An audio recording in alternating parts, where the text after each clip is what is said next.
आमच्या हक्काचं लेखन व माय मग कुणी नाही केलं भलं व माय अग दिल्लीचं दालन फुलं व माय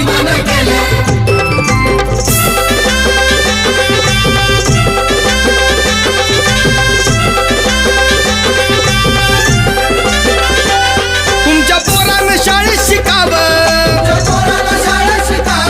आशाला जारीला मुकावं